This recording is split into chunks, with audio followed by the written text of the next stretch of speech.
This clip is brought to you by VegasWinners.com. Get expert sports betting advice from some of the best handicappers in the world. Head on over to VegasWinners.com and win yourself some money. And it feels like there was some sort of verbal between you guys to do that just a month before WrestleMania 20. But as we know, that didn't happen.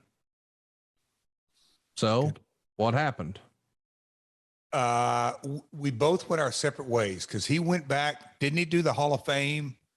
Well, help me understand though. He calls and says, "Hey guys, I know we said we were doing something in February, but I got a better deal." Is that it?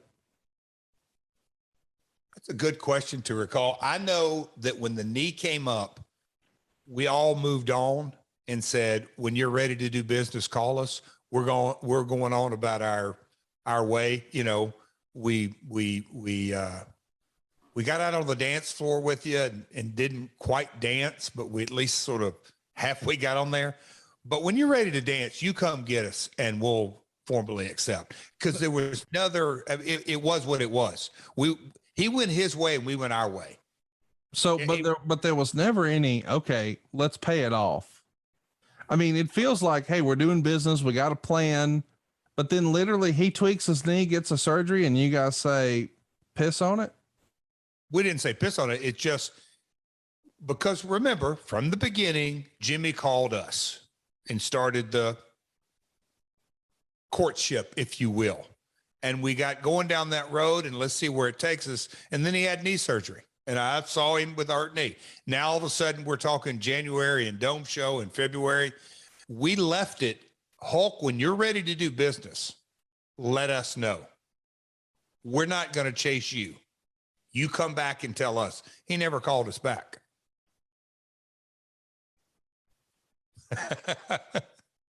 It's even further evidence for the conspiracy theorists out there to point to. But for sure, and it may not even be conspiracy. It may be, look, only Hulk knows, period. Well, but what's your dad saying? Gosh, damn it. He's made us look like idiots here. We got to pay this thing off. We've gone to all this trouble of the pay-per-views. We've been talking to all these buildings. If you look at, look, that's chatter about getting buildings and not buildings. Now, pay-per-view, that we went all that.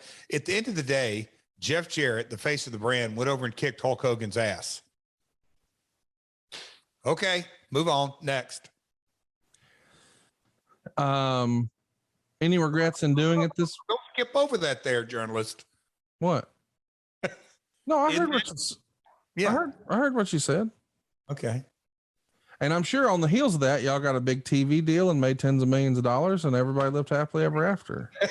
all kidding aside, talk about the TV deal. I do remember reading the research and all this. I remember thinking, not specifically on the Hogan deal, but because I think Dave said that about getting a TV company to pay at least our production expenses, because we were trying to figure out, obviously marketing need more exposure. Do we take our 2-hour highlight show and create a highlight show every week? Or do we get a company to pay our production costs? Because, we're talking, 9 months later, we do our Fox Sports deal, but we were having thoughts on how do we create content to go to television. And yeah, of course, Hogan would have been a front centerpiece, a nice big basted turkey on that Thanksgiving spread, but it didn't happen. And we know that the match doesn't happen. Bound for Glory doesn't even happen. It happens in 2005. I do want to mention Hogan did go into the Hall of Fame in 2005, not 2004. So it didn't happen the way maybe everybody assumed it would, but it did eventually happen. You would go on and beat AJ Styles for the NWA World Title. Eventually Hogan would come into the company, but that's years later. Two things I got to ask. When it doesn't happen, does your old pal Russo call and say, I told you, bro, I knew it since the day I met him? I don't recall that kind of conversation. And here's why. At the end of the day, as much, and I don't want to paint the picture like there was all this tons of infighting, because there really wasn't. I don't think we could have accomplished what we could have accomplished in 2002 to 2009 without everyone at the end of the day really rowing in the right direction. Probably internally in Vince's brain and gut, he was probably happy, but there wasn't any of that. I told you so. It was, how do we keep this ball moving? Again, Bob Carter is investing week after week after week, and we were all wanting to create noise, put out the best show possible, increase buys, increase exposure, and get to the next step. I'm just surprised you let it linger as long as you did. Bob Carter never chimed in and said, "Hey, we got to get this figured out. We got to get him." The Hogan deal? Yeah. That's why, especially in those early formative years, Bob, and he still did in the very end. Let me rephrase that. He had a real belief. And when we told him, look, at this point, we chase Hogan, we are in a bad negotiating position. We told him, when you're ready to do business, give us a call. And I'm sure he went, okay, fair enough. Let's move on. Okay. I got to ask, in hindsight, any regrets? Or if you had to do it over again, would you do it the same way?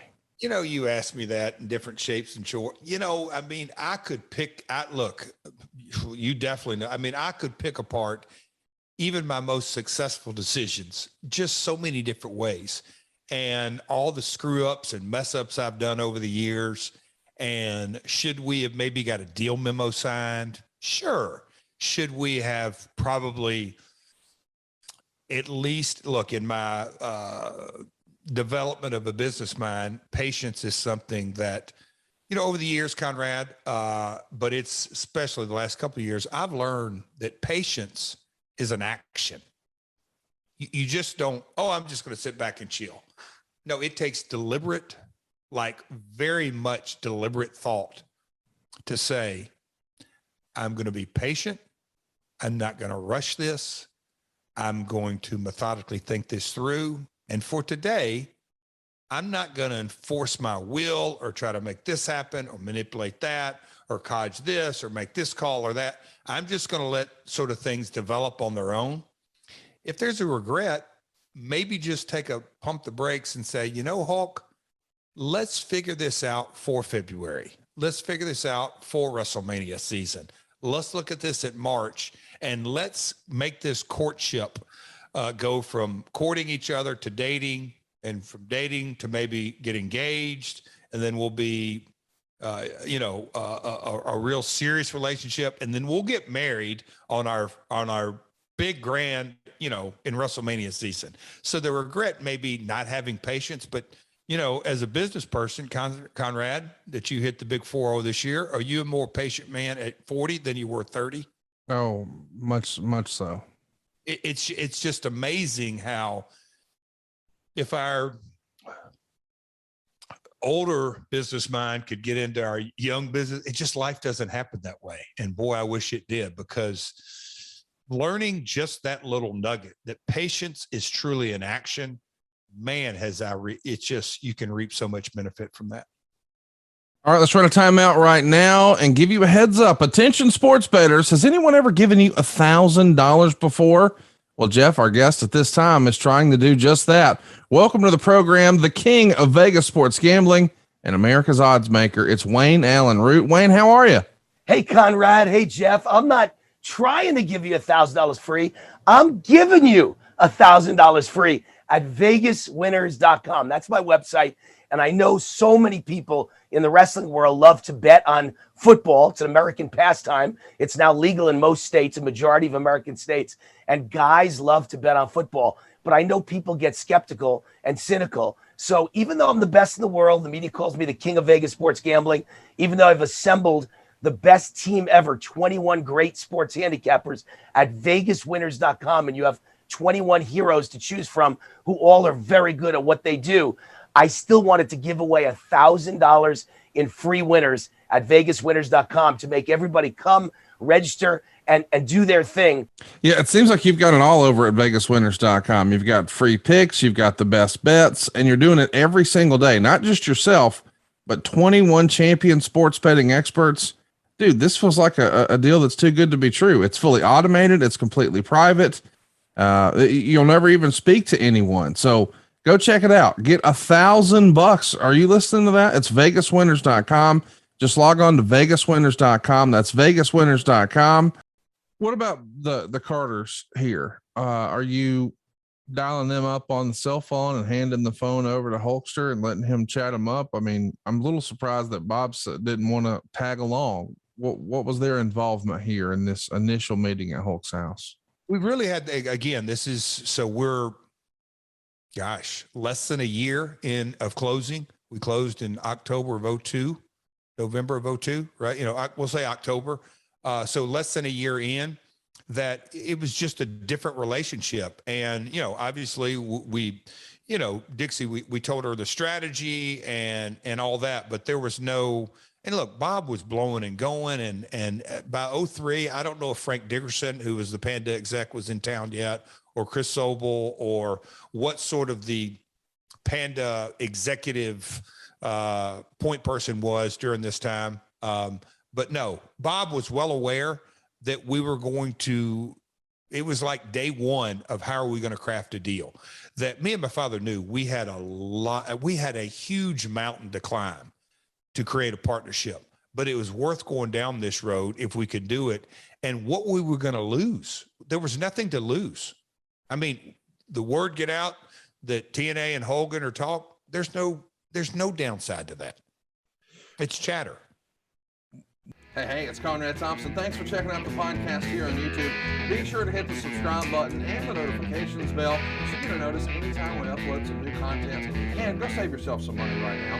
If you're in a 30-year loan or you have credit card debt, it's not a matter of if I can save you money. It's a matter of how much. Find out right now for free at savewithconrad.com.